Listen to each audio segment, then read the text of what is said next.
flipped around in some ways. Let's bring in a member of the Select Committee investigating the January 6th attack on the Capitol, Democratic Congressman Adam Schiff of California. He also is chairman of the House Intelligence Committee. Congressman, good to have you with us this morning. Let's start with a bit of housekeeping. The hearing today delayed to a date to be determined. We heard from Congresswoman Lofgren that it was over a video matter. You all have seemed to have been well organized in your presentation so far. Is that all this is about? It's just logistics, really. It's not about any witness difficulties or any division of the committee.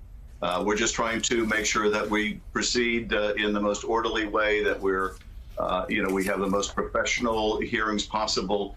And so we're making adjustments. We also continue to learn new information, but mostly this is a logistical matter.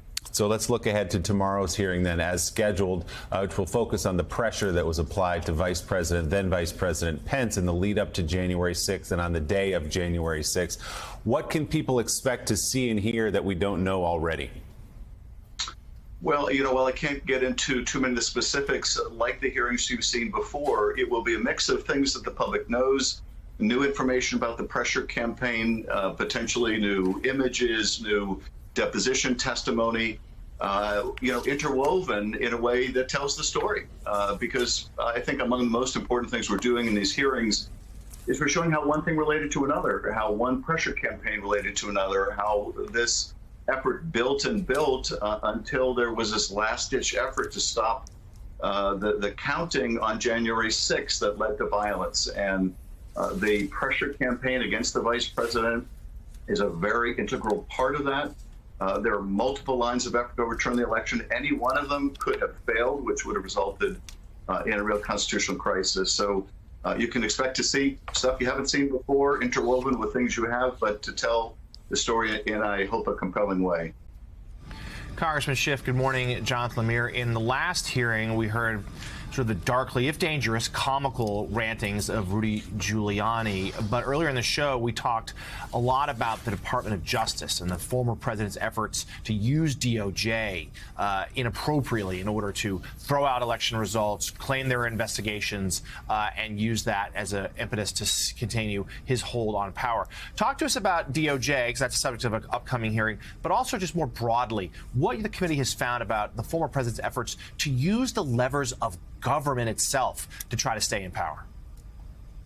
Well, I think this is going to be a very important hearing next week. That is that, we saw at the very end a pattern that we'd seen throughout much of the Trump presidency. That is, when he didn't get the answers he wanted, he would sack people who would stand up to him, who would do the right thing. In this case, there was an effort to decapitate the leadership of the Justice Department that wouldn't go along with this effort to overturn the election, wouldn't essentially push out to the states false claims of massive fraud, wouldn't question the election the way Donald Trump wanted, but there was no evidentiary basis for. And yet also part of the story is Jeffrey Clark.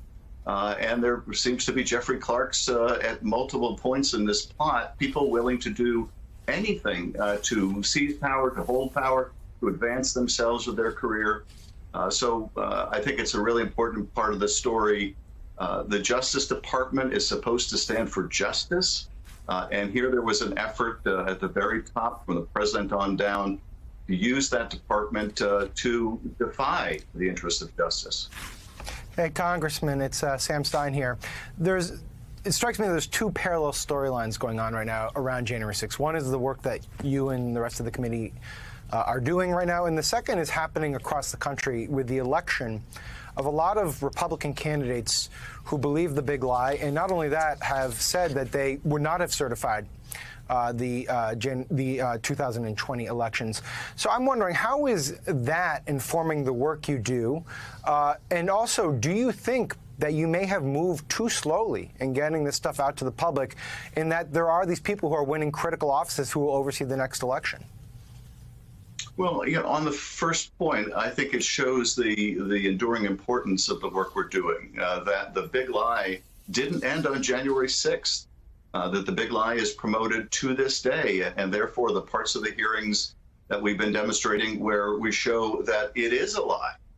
There was no massive fraud, that Joe Biden did win the election, that Donald Trump knew that he'd lost, that he pushed these claims anyway, and he pushes them to this day, I think it shows more important than ever that we get that good information out. I also think in terms of did we, wait too long? No, the investigations have a pace of their own. It takes you time to accumulate the evidence that we have accumulated, and we didn't want to present it until we knew, if not all the facts, enough of the facts to show the country, the conclusions that we're reaching about the president's role in this plot. But we are, and this to me is a fundamental point, our democracy today is more vulnerable than it was on January 6th because the lie that brought about that violence continues to proliferate around the country in just the manner that you described. All right. Adam Schiff, member of the January 6th Select Committee, thank you so much for being with us. We greatly appreciate it. And Sam.